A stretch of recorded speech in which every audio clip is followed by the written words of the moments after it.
সময় যে কিভাবে যায় কিভাবে বলবো। আমার ছোট্ট ছেলেটাও 12 বছর পূর্ণ করলো, আলহামদুলিল্লাহ 13 বছরে পা দিল।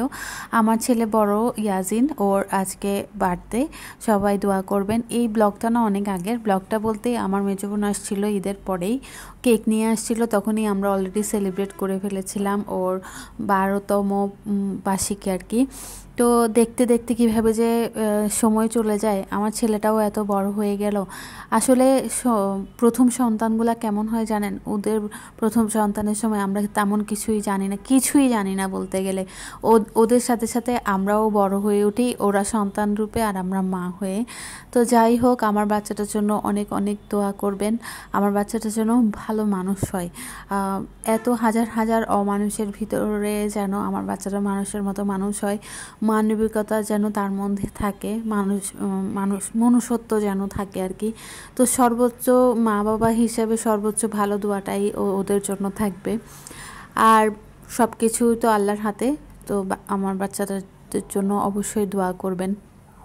আর এখানে আমার ফ্যামিলির সবাই আসছিল ঈদের পরপরই, যেহেতু সবার অফিস থাকে, বন্ধের মধ্যেই সবাই চলে আসছিল যেন ঈদের ছুটিটা ভালো কাটাতে পারে আর কি।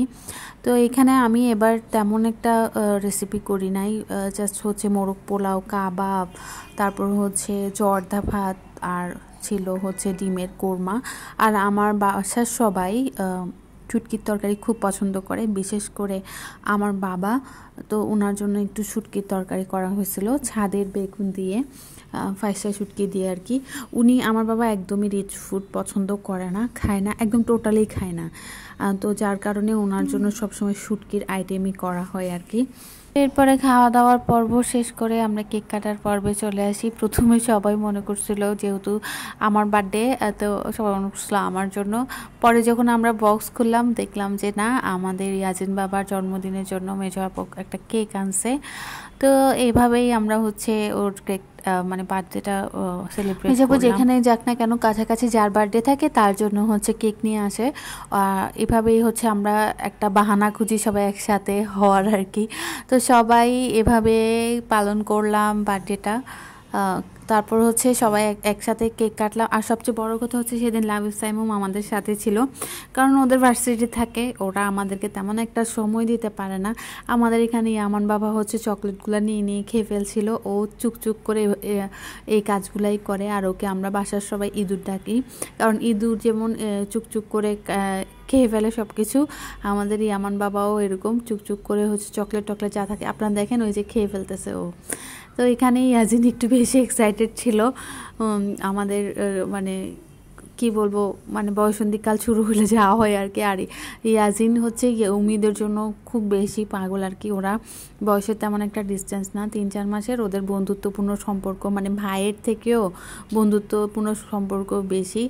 যেহেতু অনেকদিন পর দেখা হয়, তো ইয়াজিনের সাথে উমিদের সাথে ওর মেজো আপুর মানে তাসিবা আপুর ছেলের নাম আর কি উমিদ, ওর সাথে একটা খুব ভালো একটা বন্ডিংস আর কি।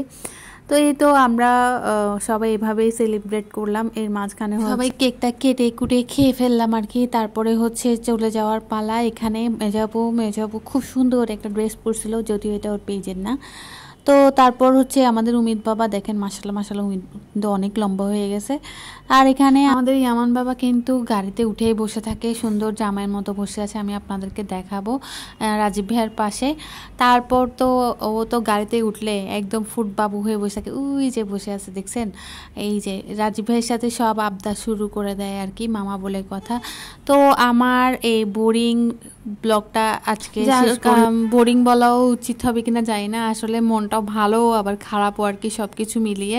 তো রাজীব ভাই এখন আমাদেরকে নামাই দিয়ে বাসায়, ওরা মেজো আপু বাসায় চলে যাবে। তো সবাই ভালো থাকবেন, সুস্থ থাকবেন, আজকের মতো আল্লাহ হাফেজ।